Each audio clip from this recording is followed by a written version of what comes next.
Hello everyone, welcome to the fourth episode of Rendezvous with the Stalwarts, the show where we'll be discussing the journey of stalwarts in our profession and talk with them about their experiences, projects, and their vision for the future of our industry. I'm Daniel Couture, your host for the show, and in today's episode, it is truly a pleasure to be talking to Kanjipuran Gunalan, also commonly known as Guna.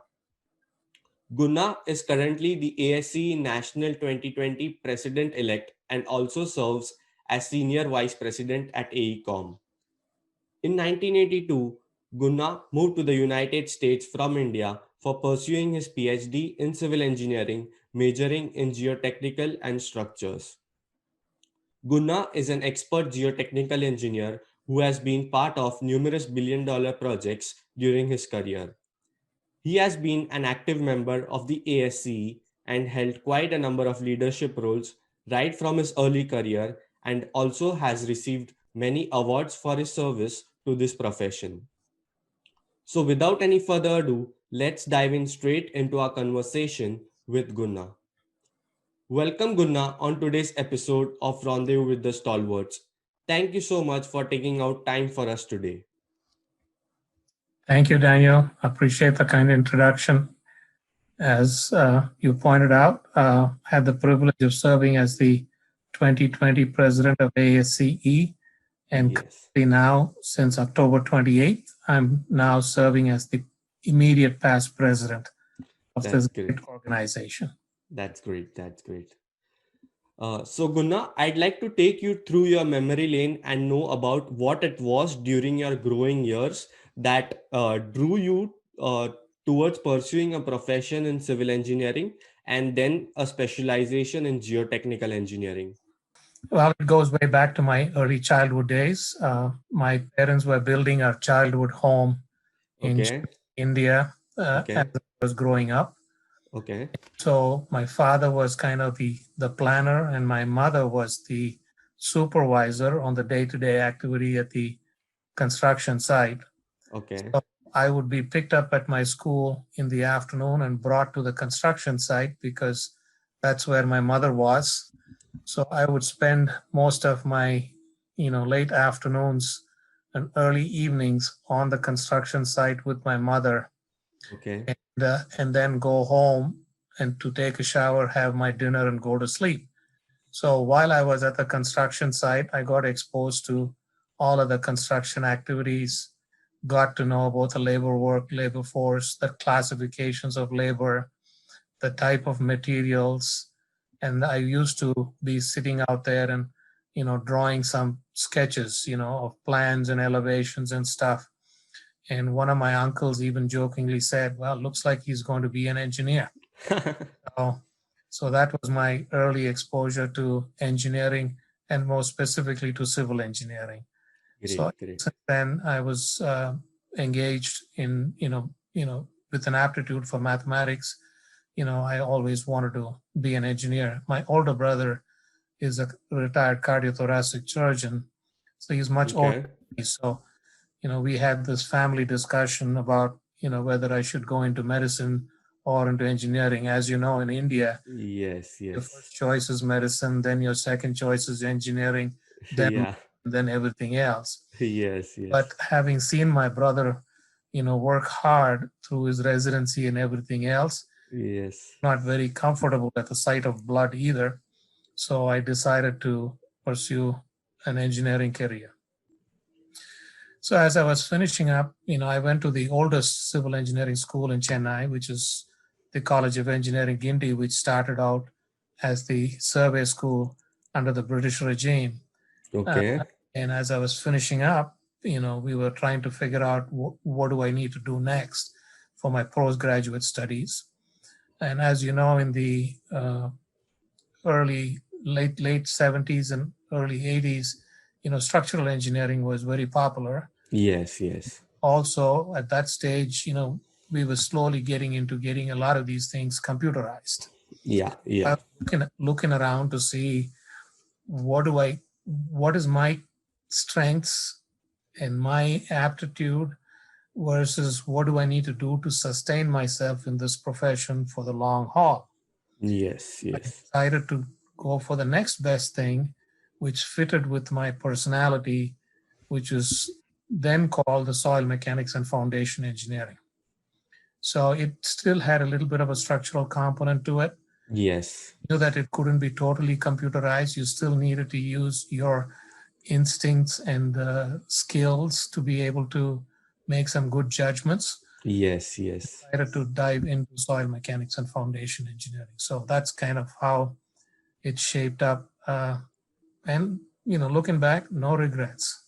Great, great, great. That's an inspiring story that you had an opportunity to see your parents itself working as a civil engineering role, which inspired you to get into this profession and then get into geotechnical engineering. Yeah. Guna, how much is field experience important for an individual aspiring to be a successful geotechnical engineer? And how have you managed itself yourself to gain enough field experience during your early career, and also at the same time upskilling yourself technically with newer trends and technologies? I think for any engineering, you need to have, practical experience. Yes, You need to be able to develop that, gut instinct. You need, yes, they always say, trust but verify, right? yeah, So you need to have that intuition, to be able to feel things and so on. So more specifically as a geotechnical engineer, I spent quite a bit of time, when I was in Lubbock, working with a small firm called Terra Testing. okay, I spent a lot of time behind a drill rig, worked with the drillers, worked with different types of drill rigs, uh, you know, cooked up, washboardings and other kinds of things, yes, and yes, also spent quite a bit of time in the lab working with the soils and other materials as well, including yes, aggregates and asphalt design, mixed designs, concrete mixed designs, all of those things. So I'm an old school. So I typically say you need to spend at least a year out in the field to be able to, see the samples as they come out, look at it and be able to classify them yes, with yes, your hand, and basically be able to, write the field logs very thoroughly and very accurately as quickly as possible. yes, Also yes, to be able to assign the testing that needs to get done so that you can confirm your initial observations and so on. And yes, also to be able to know what it takes to do all the field and the lab testing. yeah, You yeah, need to have that background before you can move into analysis and design, because there is a certain element of decision that is made based on your judgment as well. So, like, I've met with Dr. Peck a number of times, and he always talks about geotechnical engineering is mostly, observational type of engineering. So you yes, to have that, and then you back it up with the analysis and verify and make sure that you're not making any gross mistakes. So yes, I personally think, field experience for a geotechnical, especially a geotechnical engineer, yeah, absolute must. yes. And so that I don't regret it. In fact, I had a lot of fun, out in the field, and during the investigation. Sometimes it's a little frustrating because the drill rig breaks down, the equipment breaks down, Yeah, yeah. and so on. But that's where you grow. That's how. Yes, So yes. And along with that, like, how did you manage yourself to upskill technically and also get aware of the newer trends which are coming in the industry? and as even after I finished my PhD, I stayed in the private sector in the consulting side of the business. Yes, But one of the things that I always did was never lost an opportunity to attend a conference or listen to a lecture. And I've also stayed engaged, keeping up my desire for that technical side of things, you know, yes, doing some work and publishing papers, presenting in conferences, and collaborating with a lot of folks, learning about new trends and technology. And even when you're there in the consulting business, you're always looking how to do things better, more efficiently. So Yes. Yes. for new things and better ways of doing things. Most of the stuff that I see now is, they're all tools. Yeah. You've got all the computer packages that you have, but you still use that to do your analysis. And at the end of the day, you look at it and say, I'm a more pragmatic type of a guy. So I, use my common sense Yes. to approach problems. I don't just go by numbers. Yes. Yes. Numbers are there, but Yeah. it only gives you certain guidance. So Yes. I Yes. don't hang my hat solely on numbers, but I use it to back up my gut reaction to what I think is a good solution. Yes. Yes. Yes. Great. So Great. I do have, and I've been fortunate enough that I've collaborated with a lot of icons within the industry. Uh, Attended a lot of conferences. I've had the privilege of meeting a lot of them, listening to a lot of them, learning about new trends. And I keep now, even when I served on the Geo Institute Board of Governors, Yeah. and was what are we going to be doing differently 5 years from now, 10 years from now, Yes. or Yes. better ways of doing things. Yes. Yes. Yes. Yeah.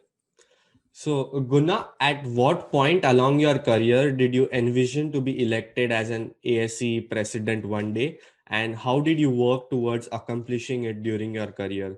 Could you briefly let us know a roadmap so that younger engineers who are motivated and gain a sense of direction if they wish to hold any leadership roles of our organizations in the future? Yeah. I always say ASE is a great organization. There are very many organizations, but ASE is a great organization, especially for a budding engineer, because you know Yes. I got to know about ASE when I was doing my master's degree in India. Yeah. My advisor was a graduate from Purdue, and my department head was a graduate from UC Davis. Okay. They offered me the privilege of sharing their journals, ASCE journals, Yes. for my research and so on. So that's how I got to know about ASCE and the quality and the caliber of the technical Yeah. information being presented there.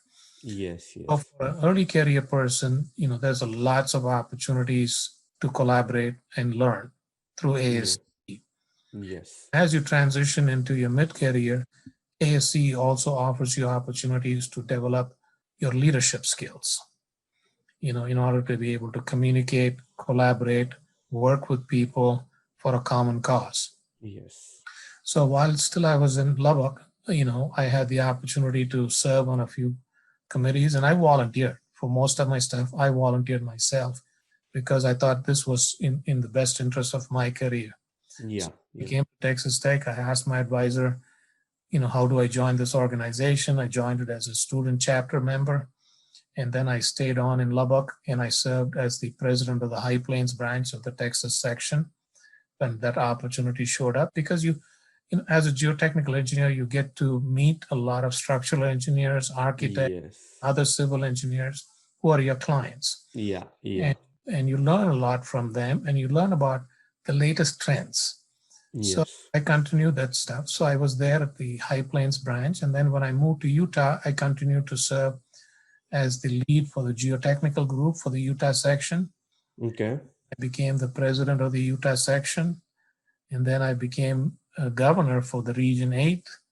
And then I served as the director for Region 8 on the ASCE board. I served on a number of committees, had the good fortune of being offered an opportunity to serve on Committee on Global Principles for Professional Conducts, the Committee on Ethical Practice. And Great. Great. the highlight was when I was afforded the opportunity to chair the Global Engineering Conference. Okay. You have to work through this. You need to know what you want to do and look for, say, okay, if I want to do this. So there are a lot of people who will mentor you through Yes. ASE and through the profession. So you never get somewhere without the help of a number of folks, mentors. Yeah. Yeah. So I chaired the Global Engineering Conference in Panama City, Panama, with the 100th anniversary of the Panama Canal. So as Okay. a technical engineer, I couldn't ask for anything better. Yes. Yes. I had people from all over the world, talking about the canal. I got to meet some of the Corps of Engineers folks, the Canal Authority, learned about the canal and a bunch of other things too. So you always never say no, because opportunity Yes. once, Yes. Yeah. and You and you need. always learn from every opportunity, Yes. Yes. whether it's good or bad. You're still learning something. Yeah. Definitely. Definitely. So you always take those opportunities and keep working towards a goal. But I didn't plan to run for Okay. this, you know. But after I served on the board at the ASC National Board, I started thinking about things that I could do to help make this a better organization and help support our members and staff. So you need to have a platform to be able to initiate and run some things. So it was after the experiences and after serving on the board is when I thought, okay, maybe I should give it a shot and see if I can make some minor contributions to the organization and the profession if I can. So that's when I decided. So you need to look at to see where you are, because a lot of things comes Yeah. your personal life, your family, Yes.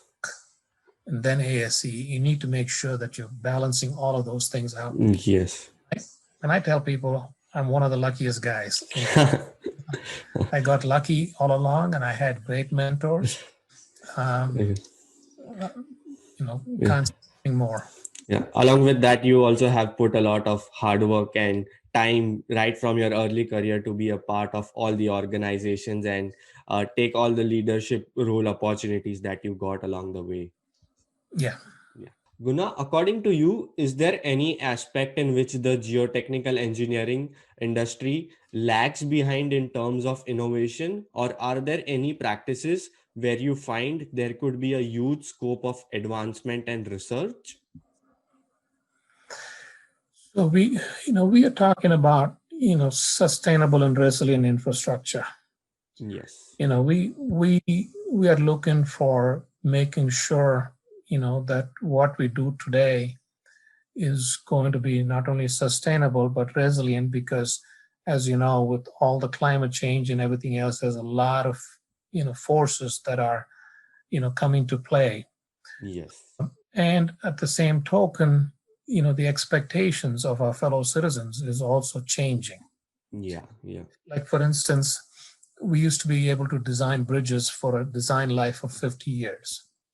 And Yes. now everybody's talking about a design life of no less than 100 years. Yes. Yes. And you're talking about whole life cycle, Yeah. trying to talk about, doing things bigger, doing things faster. So there's always that challenge, especially for a geotechnical engineer.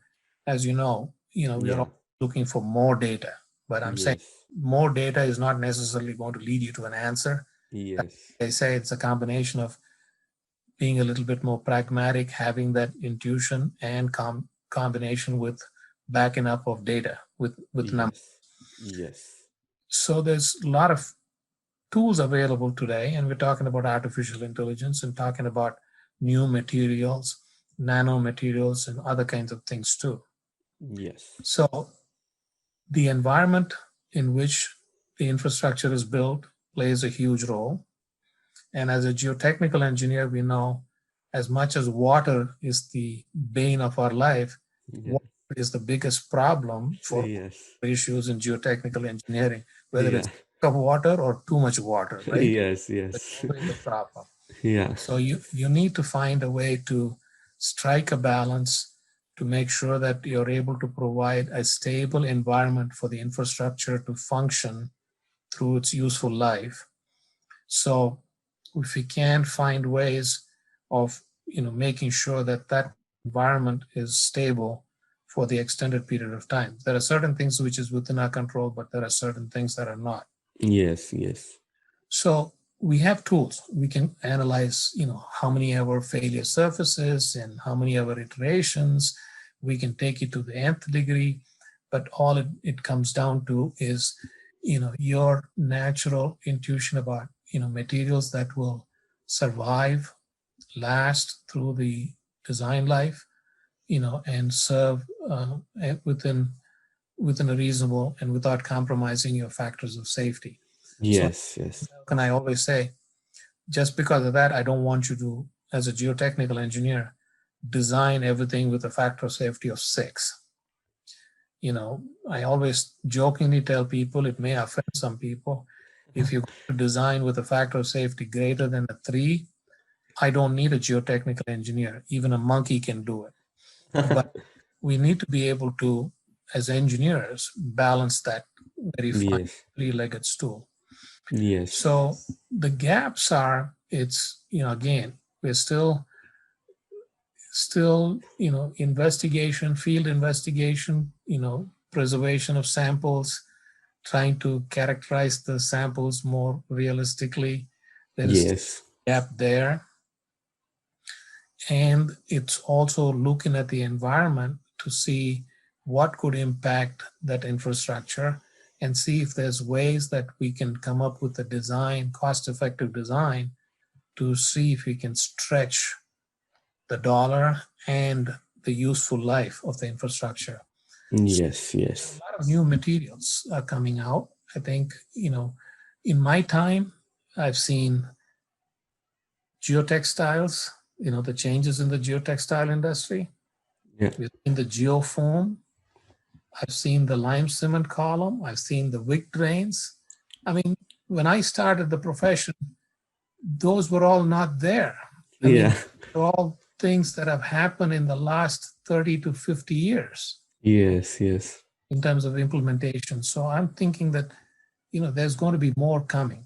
And yeah, so there'll be more opportunities to look. But remember, these are all just tools for our analysis. yeah, We just need to still find ways of finding materials and applications to be able to sustain the infrastructure. yes, yes. Those are some great insights that you mentioned for this question. That brings us to the end of part 1 of our conversation with Guna. In the second part, we'll be discussing with him about his projects and his insights on a few interesting topics. See you all in the second part of our conversation with KN Gunalan.